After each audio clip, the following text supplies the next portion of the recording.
We'll now look at solving equations with radicals or some kind of root.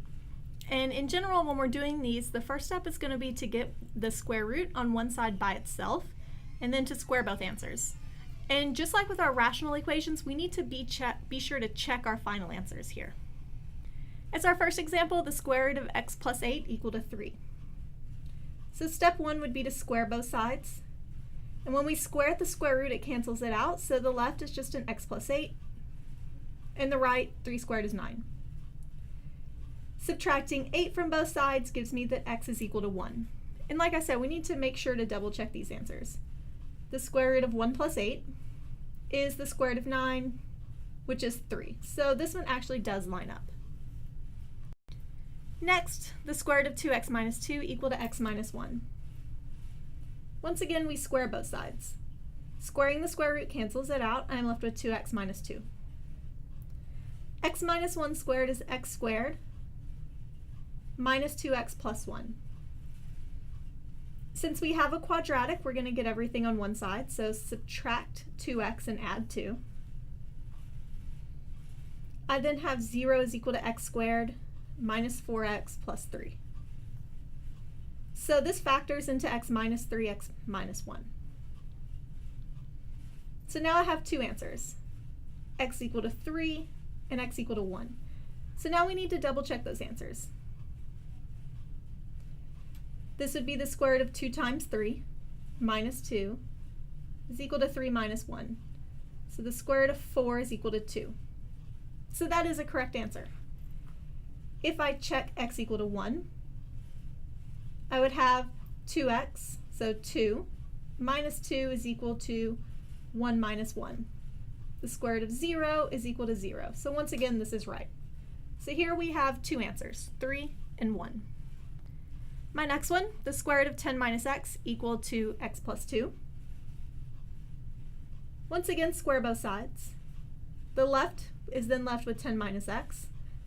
The right side will be x squared plus 4x plus 4. Once again, we want everything on the same side, so I'm going to subtract 10 and add x. I then have 0 is equal to x squared plus 5x minus 6. This will factor into x plus 6, x minus 1. So then my answers will be negative 6 and 1. Now let's check them.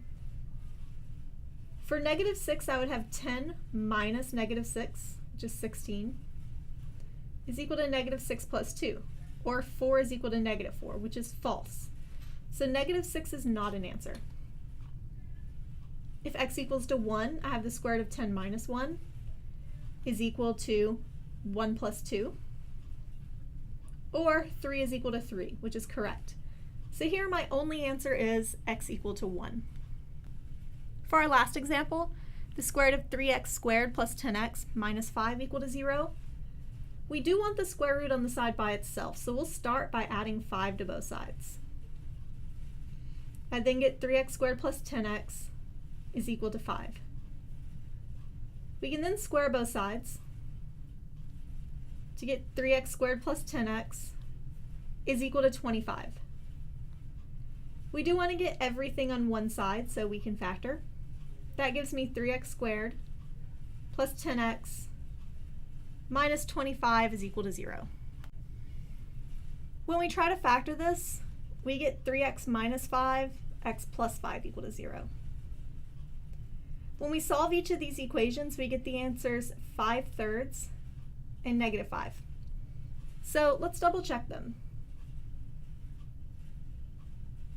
X equal to 5/3.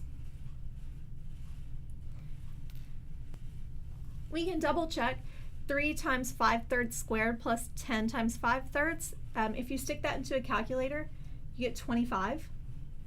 Minus 5 equal to 0. So 5 minus 5 equal to 0. This answer would be correct. If I try my other answer, negative 5.